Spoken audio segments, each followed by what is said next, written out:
Question है। आवाज आ रही है बेटा? Yes sir. रश्मि आवाज आ रही है? Good morning, good morning. Diksha good morning कैसी चल सर। रही है बेटा पढ़ाई? अच्छी चल रही है सर। पढ़ते भी हो कि नहीं पढ़ते हो? पढ़ते हैं सर।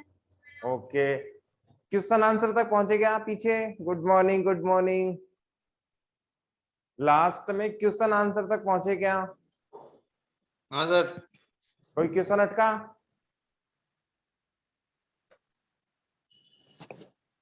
आप बुक निकाल लो मेरे साथ, जिन जिन के पास अवेलेबल है। फर्स्ट चैप्टर देखें आप। इसमें पेज नंबर 25, फर्स्ट चैप्टर के क्वेश्चन देखें आप। इसमें कोई क्वेश्चन ऐसा नहीं है जो हमें नहीं आ रहा हो, इजी वे में है। धर्मनिरपेक्ष राष्ट्र, कहीं कोई दिक्कत नहीं। राष्ट्र निर्माण का सिद्धांत, कहीं कोई दिक्कत नहीं। राज्य पुनर्गठन आयोग, डिटेल से हमने करवा दिया। आजादी के पूर्व पश्चिम में क्या चुनौतियां थी, पूर्व में बांग्लादेश था, पश्चिम में पाकिस्तान बना, वो सारी चुनौतियां हमने पढ़ ली। एक सवाल, छठे नंबर का सवाल आप देखें पेज नंबर 25 पर।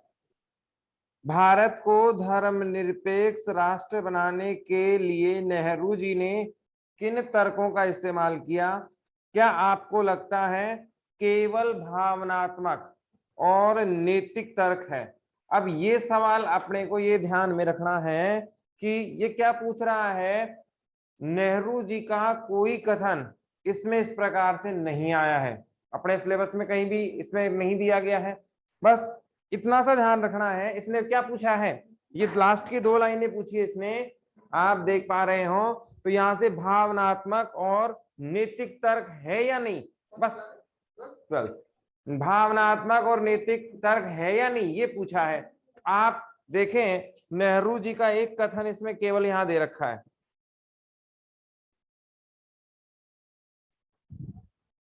पेज नंबर है इसमें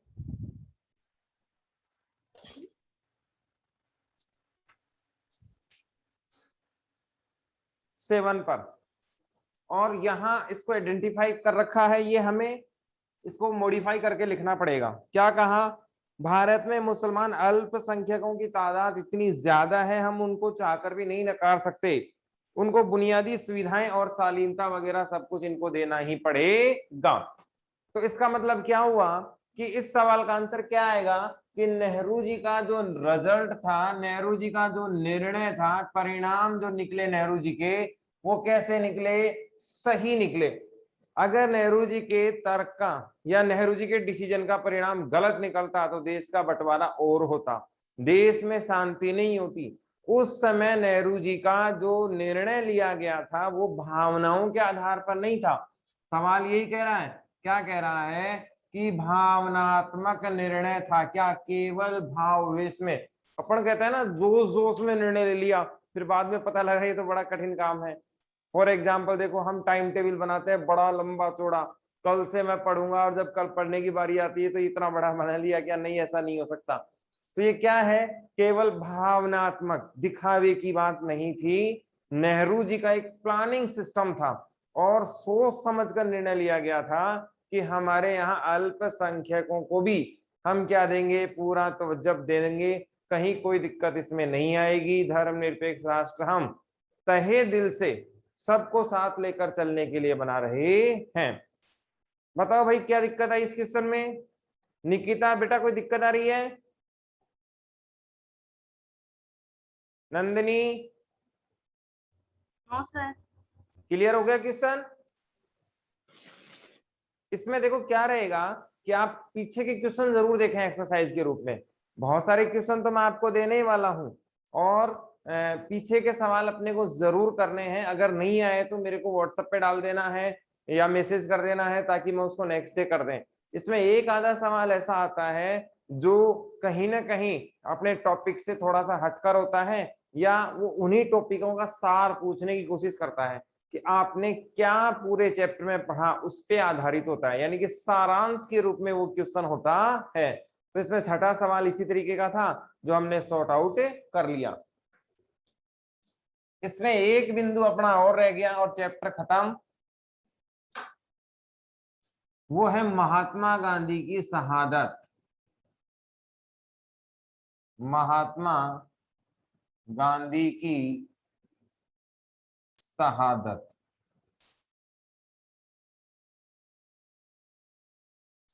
महात्मा गांधी की शहादत की यदि हम बात करें तो शहादत को देखकर यह है कि वो जब शहीद हुए उस तक का घटनाक्रम इसमें है।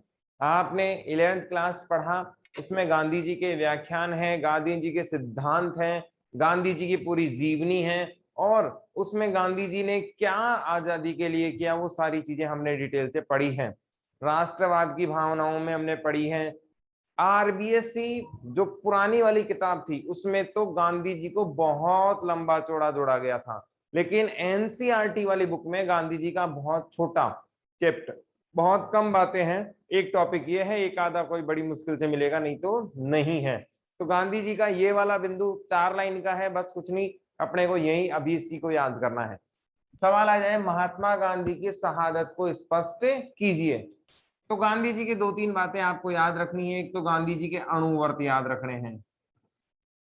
सवाल पूछता है महात्मा गांधी के 2 अणुव्रत कौन कौन से थे? तो पहला तो था सत्य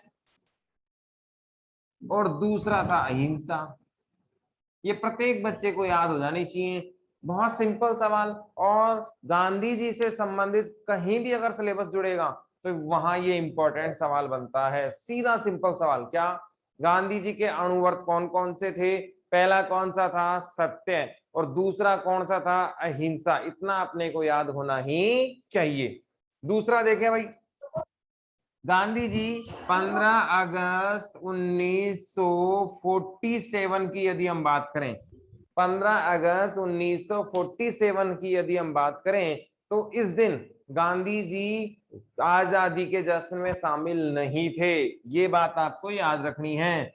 आजादी का जो जश्न मन रहा था उसमें गांधी जी शामिल नहीं थे।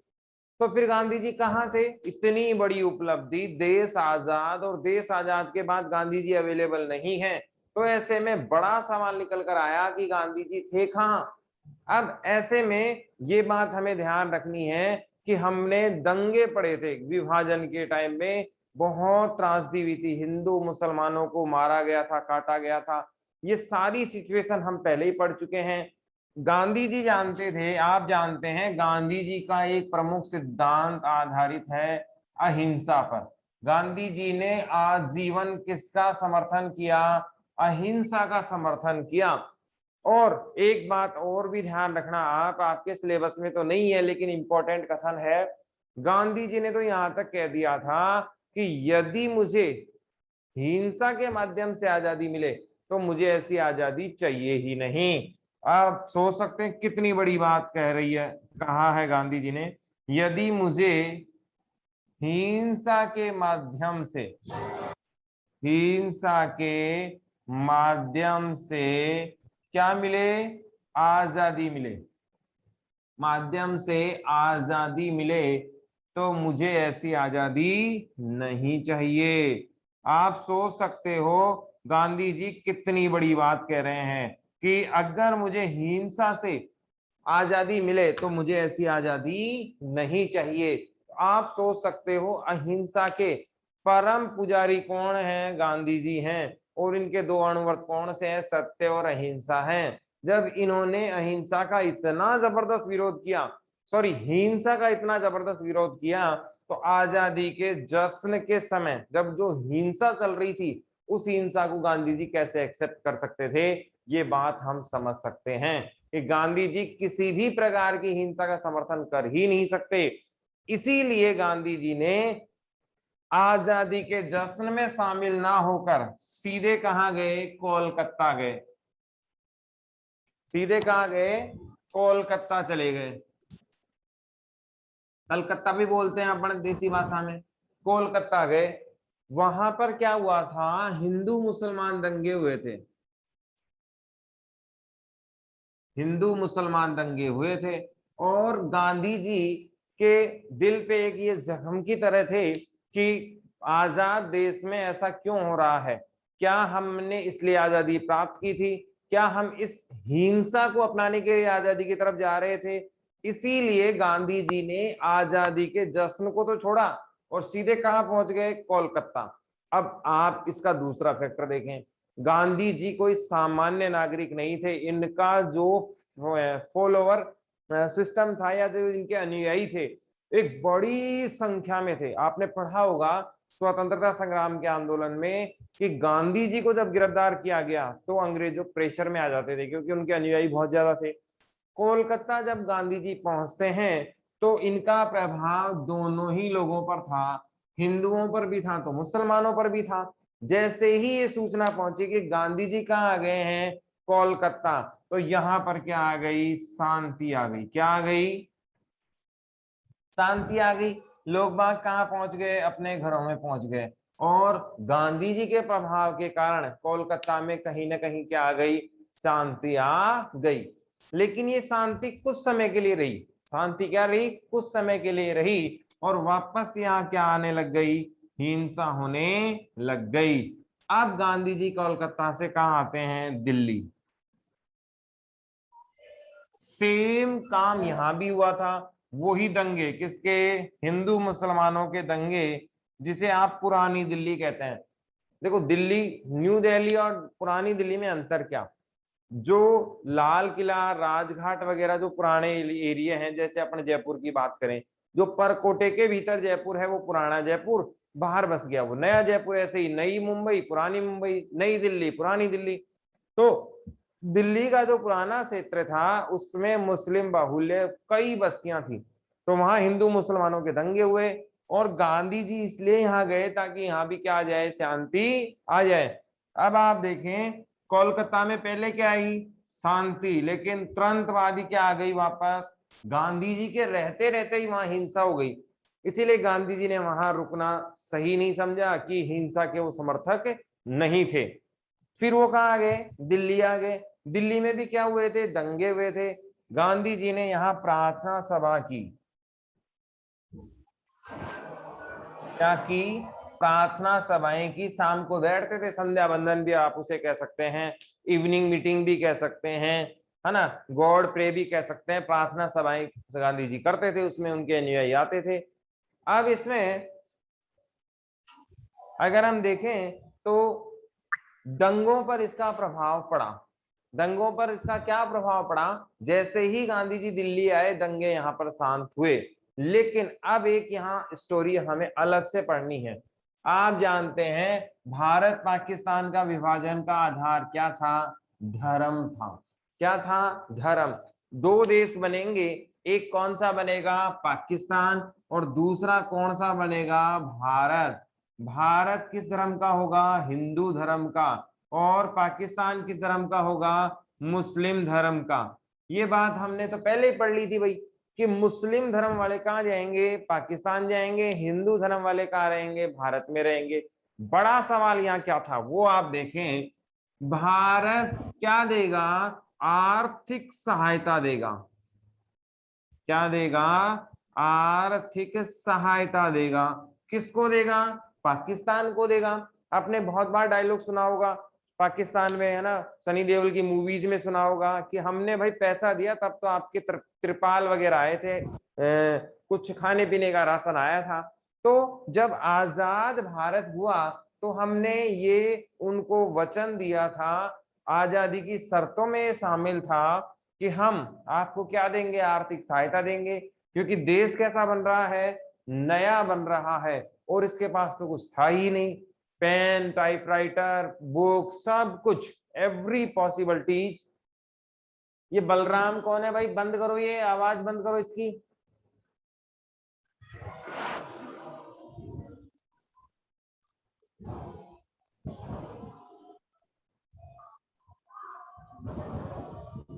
आर्थिक सहायता हम देंगे।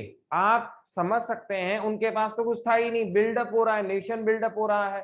तो हमने जो वचन दिया था कि हम एक मुश्त किस्त देंगे, यानी कि पैसा देंगे जिससे वो देश चला सके, देश की कार्रवाई कर सके, देश के लिए रोजी रोटी की व्यवस्था कर सके, सेना वगैरह सब कुछ कर सके, वो पैसा हमने नहीं दिया था। इसका भी एक लॉजिक है। यहां तक की घटना समझ में आई? दिल्ली में आगे प्रार्थना सभाएं करने लग गए प्रार्थना सभा में क्या करने लग गए, ये उपवास करने लग गए। अनशन कह सकते हैं आप, है ना, अनशन होता है ना, भूख हड़ताल कह सकते हैं, उपवास कह सकते हैं, व्रत कह सकते हैं। और इसका प्रभाव जबरदस्त था गांधी जी का।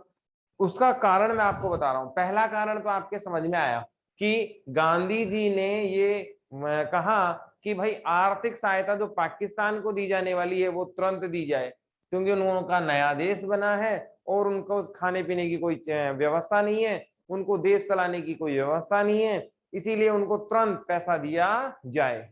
अब इसका दूसरा फैक्टर देखते हैं आप। एक पहलू तो ये हो गया। अब इनके कई विरोधी भी थे, किनके, गांधी जी के। वो क्या कहा चाह रहे थे कि भाई धर्म के आधार पर दो देश बन गए। पहला कौन सा बन गया, पाकिस्तान। दूसरा कौन सा बन गया, हिंदुस्तान। तो पाकिस्तान में मुसलमान होने चाहिए, हिंदुस्तान में इतनी बड़ी तादाद में मुसलमान किस लिए? और अगर मुसलमानों को हिंदुस्तान में ही रखना है तो फिर पाकिस्तान बनाया क्यों?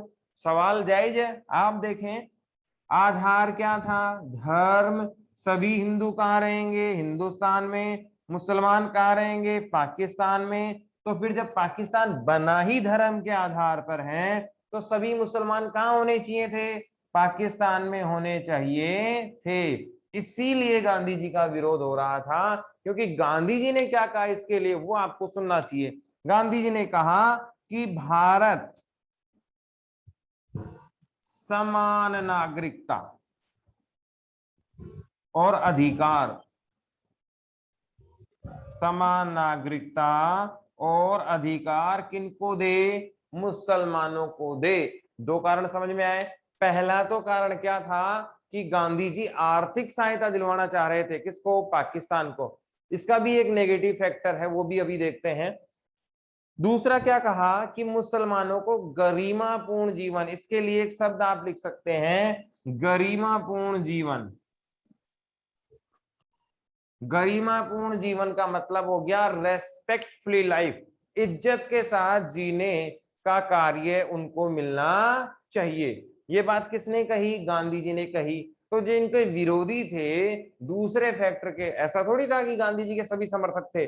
जो विरोध करने वाले थे, जो हत्या करने वाले समूह के लोग थे, उनका मानना था कि हमने धर्म के आधार पर जब पाकिस्तान बना दिया तो फिर गांधी जी मुसलमानों को इस साइड क्यों रखना चाह रहे हैं, उनकी गरिमा की बातें क्यों कर रहे हैं। यदि उनकी गरिमा की बात की जाए तो पाकिस्तान में होनी चाहिए, क्योंकि देश का बंटवारे का आधार ही क्या था, धर्म था। कितना सही था कितना गलत हमें इसमें नहीं जाना, हमारा उद्देश्य एकमात्र है पढ़ाई का, कि भाई हम पढ़ ले इसको और हमारा क्वेश्चन आंसर सॉर्ट आउट हो जाए। इसके बाद तीसरा बिंदु देखें, आपको पता हो तो 1948 में, यानी कि दिसंबर 47-48 के आसपास में भारत पाक युद्ध चल रहा था। क्या चल रहा था, भारत पाक युद्ध।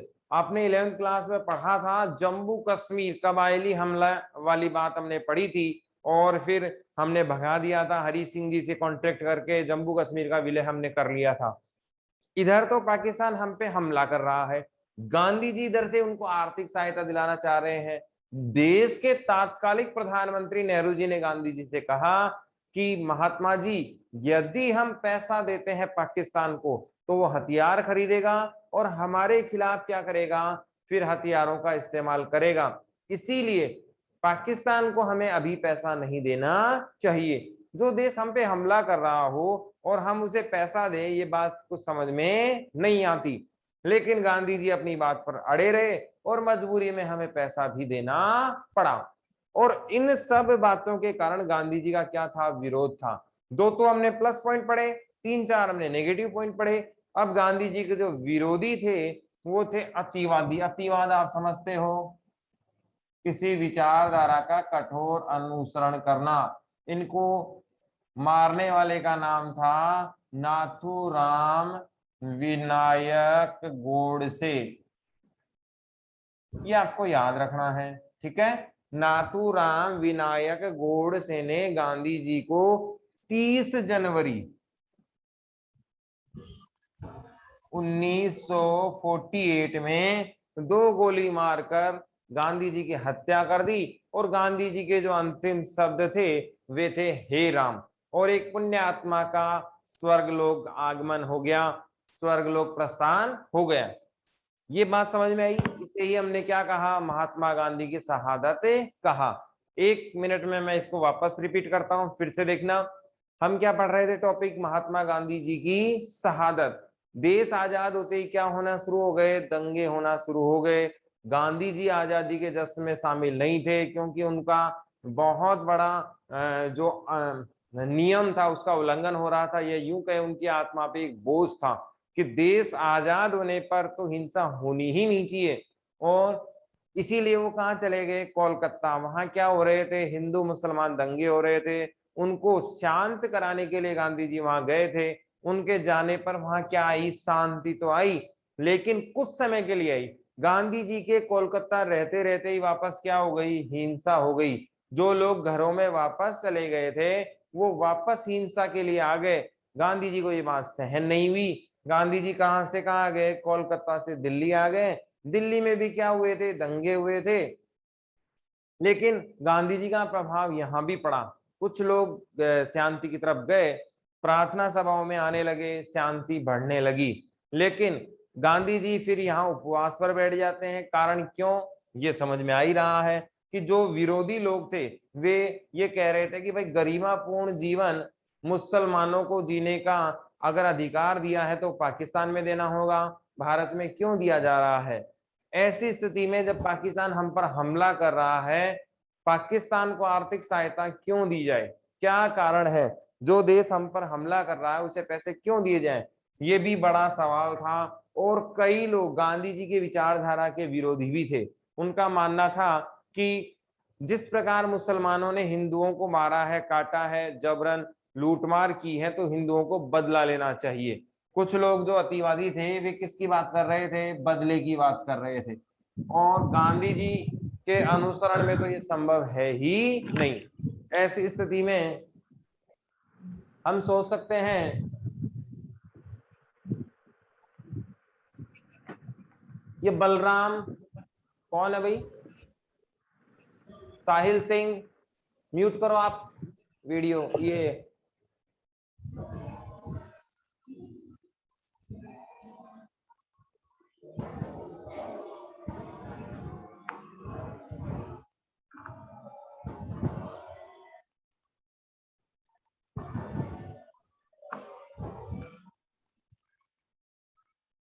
इसमें से कुछ पूछना हो तो बताओ। आशा, कोई क्वेश्चन है इसमें से?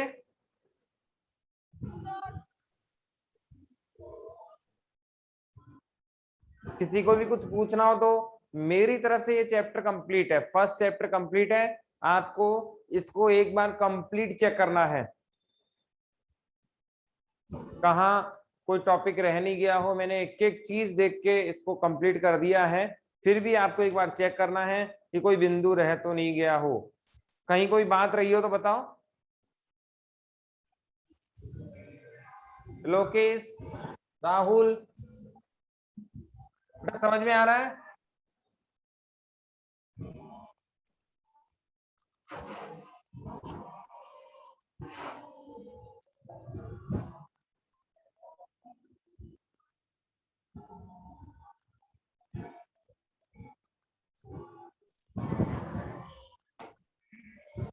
निकिता,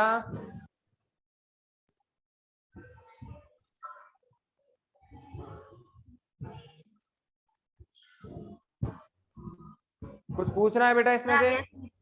नो सर, आ गया समझ में। ठीक है, नेक्स्ट चैप्टर का नाम है अपने एक दल के प्रभुत्व का दौर।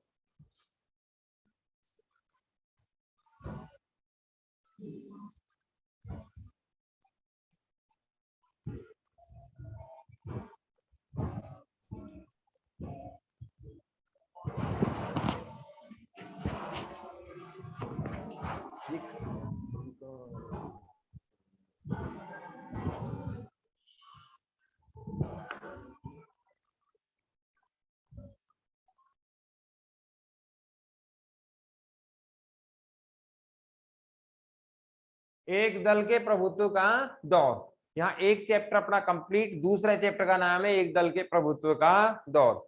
अब आप कल्पना नहीं कर सकते कि इतना सिंपल क्वेश्चन भी बोर्ड पूछ सकता है। उसने क्या पूछा, कांग्रेस का पूरा नाम, और क्या नाम है, भारतीय राष्ट्रीय कांग्रेस। सबको याद हो गया होगा अभी की अभी, बहुत काम का सवाल है।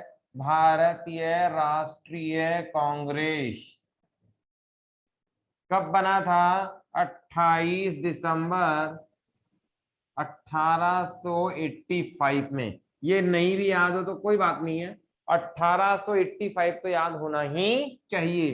कौन थे, ए ओ हुम थे, इसके संस्थापक थे। कांग्रेस का पूरा नाम क्या है, भारतीय राष्ट्रीय कांग्रेस है। इसका एक सवाल अपन और आगे देख लेते हैं, अपने इस यहां तो नहीं आगे आएगा ही। इसका जो संगठन है, या यदि ये गठबंधन बनाता है तो ये किसके साथ बनाता है, यूपीए, यूनियन प्रोग्रेसिव अलायंस, और इसे हम कहते हैं हिंदी में संयुक्त प्रगतिशील गठबंधन। क्या कहते हैं, संयुक्त प्रगतिशील गठबंधन। दूसरी पार्टी अपने है बीजेपी, जिसका नाम है भारतीय जनता पार्टी। भारतीय जनता पार्टी कब बनी थी, 1980 में बनी थी। इसकी पूरी कहानी सुन लो 1 मिनट में। ये कब हुई, 1951 में भारतीय जनसंघ बना। ये सब याद करना है, हमारे एग्जाम में 4 नंबर का सवाल आएगा यहाँ से। अपने 5-6 पार्टियां, उनकी डिटेल है, उनके संस्थापक है, उनके विचार हैं। जैसे कांग्रेस के संस्थापक कौन है, पूरा नाम क्या है, इसके अध्यक्ष कौन थे, और इसकी विचारधारा क्या है। ऐसा एक सवाल अपने को देखने को मिलता है, या तो 2 नंबर का, बड़ा आएगा तो 4 नंबर का। 2 पार्टियों की बात आज कर लेते हैं, एक एक करके अपन 5-6 पार्टियां पूरी कर लेंगे। इसमें ज्यादातर बीजेपी, कांग्रेस और कम्युनिस्ट तीन ही पूछी जाती हैं। भारतीय जनसंघ कब बना, ये बना 1951 में, और इसके जो लीडर थे वो थे श्यामा प्रसाद मुखर्जी। श्यामा प्रसाद मुखर्जी थे। इन्होंने किसकी स्थापना की थी, 1951 में भारतीय जनसंघ की स्थापना की थी। ये यहां से लेकर 77 तक, बाद में किसमें बदल गया, जनता पार्टी। अभी किसमें था ये, जनसंघ या भारतीय जनसंघ।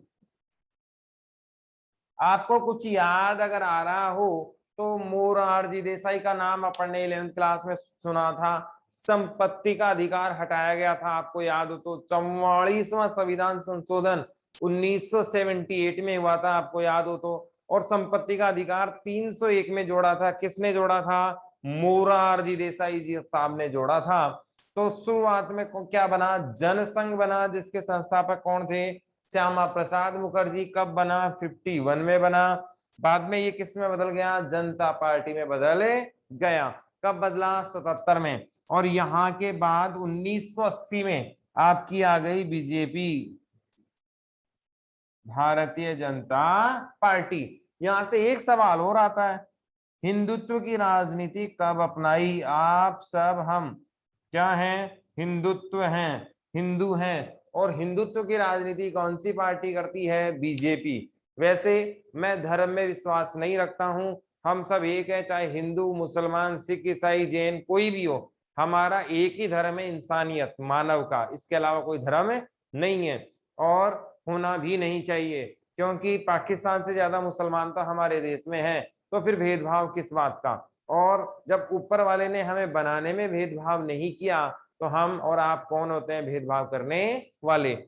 इसलिए नहीं करना चाहिए। जात पात, धर्म, संप्रदाय, वर्ण, रंग, रूप सब बकवास चीजें हैं, इनमें कुछ भी नहीं रखा है। हम सब केवल और केवल क्या है, भारतीय हैं, और हमारा धर्म केवल क्या है, इंसानियत का है।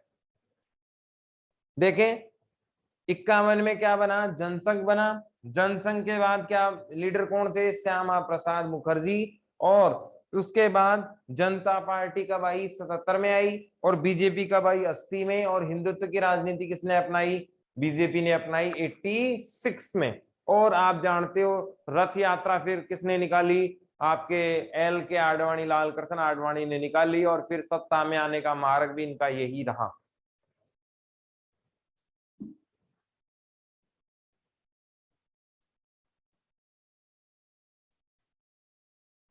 एक दल के प्रभुत्व के दौर में सबसे पहला बिंदु है चुनाव।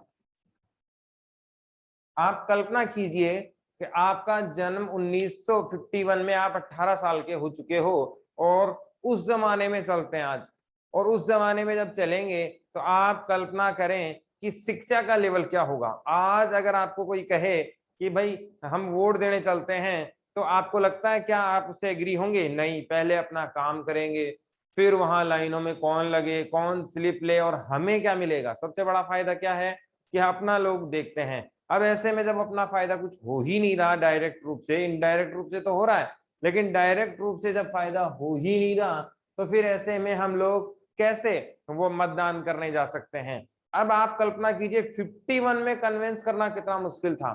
जब 50 में चुनाव आयोग बना, निर्वाचन आयोग कह लो क्योंकि शब्द यही मिलेगा आपको, निर्वाचन आयोग बना 1950 में। पहले अध्यक्ष याद रखना है, बोर्ड ने पूछा हुआ सवाल है, सुकुमार सेन। आपसे पूछा जाएगा निर्वाचन आयोग के पहले अध्यक्ष कौन थे, तो कौन थे? सुकुमार सेन साहब निर्वाचन आयोग के पहले अध्यक्ष थे। आपको याद होना ही चाहिए। तो चुनाव उस जमाने में जब हम करवा रहे हैं, तो आप कल्पना कर सकते हो किस तरीके से चुनाव होंगे, कैसे लोगों को समझाया जाएगा, कैसे लोगों को घर से निकालकर बूथ तक लाया जाएगा, और किस प्रकार लोग सही गलत का फैसला कर पाएंगे। बहुत सारे लोगों को तो आज भी ईवीएम का पता नहीं कि ईवीएम कैसे ऑपरेट होती है, किस प्रकार से वोटिंग होती है, और उसमें सही भी है या वो गलत है। आज भी आईएएस लेवल के एक व्यक्ति ने उस पर आरोप लगाए थे कि ईवीएम क्या है, गलत है। और दुनिया के बहुत सारे राष्ट्र, यूएनओ भी ने भी हमसे मांग की है कि ईवीएम हमें दी जाए जिससे हम वोटिंग करवा सकें। पाकिस्तान तो शुरू से ही मांग रहा था, हमने दी नहीं। तो कहीं ना कहीं आज की चुनाव प्रणाली पर जब सवाल उठा रहे हैं और निर्वाचन आयोग ने निष्पक्ष बात कही, इसका एक उदाहरण मैं आपको देता हूं कि निर्वाचन आयोग ने ईवीएम टेस्टिंग के लिए रखवाई थी कि भाई आप कोई भी आए और इसको गलत साबित करके दें। ऐसे में कोई भी राजनीतिक दल वहां नहीं गया। इससे ये पता लगता है कि ईवीएम क्या है, सही है। उस जमाने की यदि हम बात करें तो उस जमाने में वोट करवाना आसान काम नहीं था, मतदान करवाना आसान काम नहीं था। क्यों? हमारी जनसंख्या बहुत ज्यादा थी, लगभग 40 करोड़ के आसपास, और इस जनसंख्या में मतदान करवाने से पहले मतदाता सूची होनी चाहिए। क्या होनी चाहिए? मतदाता सूची तैयार करना जरूरी था। और इस मतदाता सूची में जब हमने तैयार करने का काम किया, तो किसी की बहन किसी और की बहन हो गई, किसी का भाई किसी और का भाई हो गया, किसी के पिता का नाम चेंज हो गया, किसी के माता का नाम चेंज हो गया। लगभग 40-45 लाख लोगों के नाम गलत हो गए। हमारे यहाँ मतदाता पहचान पत्र में क्या आता है? माता पिता का नाम आता है, पिताजी का नाम आता है, महिलाओं के साथ पति का नाम आता है। तो उस डाटा में गलतियां हो गई, किसी का भाई चेंज हो गया, किसी की बहन चेंज हो गई, किसी के पिता के नाम में बदलाव हो गया, किसी के एड्रेस वगैरह तो कोई ज्यादा बड़ी बात नहीं थी, लेकिन मतदाता सूची में त्रुटियां बहुत ज्यादा हो गई, जिससे मतदान में करप्शन और मतदान को कंडक्ट करवाना बहुत बड़ा हमारे लिए क्या हो गया, मुसीबत का काम हो गया। इसको कल कंप्लीट करेंगे हम लोग। कुछ पूछना हो तो बताएं। निकिता, साहिल, आशा,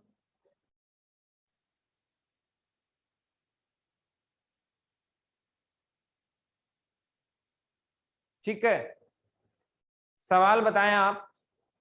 द्विराष्ट्र सिद्धांत क्या था? कौन बताएगा? द्विराष्ट्र सिद्धांत क्या था?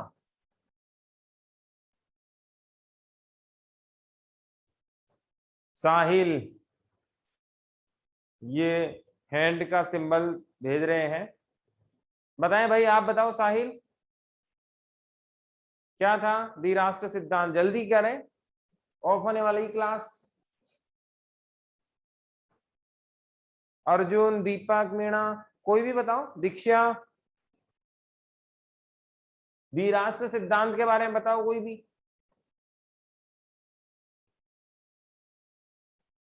दो देश बनाना किस आधार पर? संजय सिंह कह रहा है दो देश, बिल्कुल ठीक है भाई। धर्म के आधार पर, ठीक है ठीक है, ओके ओके ओके, ठीक है। ट्रस्ट विद डेस्टिनी क्या था? ट्रस्ट विद डेस्टिनी क्या था? भाग्य वधु से चिर प्रतिशत भेंट क्या था? जल्दी, क्लास ऑफ होने वाली है। भाग्य वधु से चिर प्रतिष्ठित भेंट क्या था? पन्ने पलट रहे हैं। अरे आवाज म्यूट अनम्यूट कर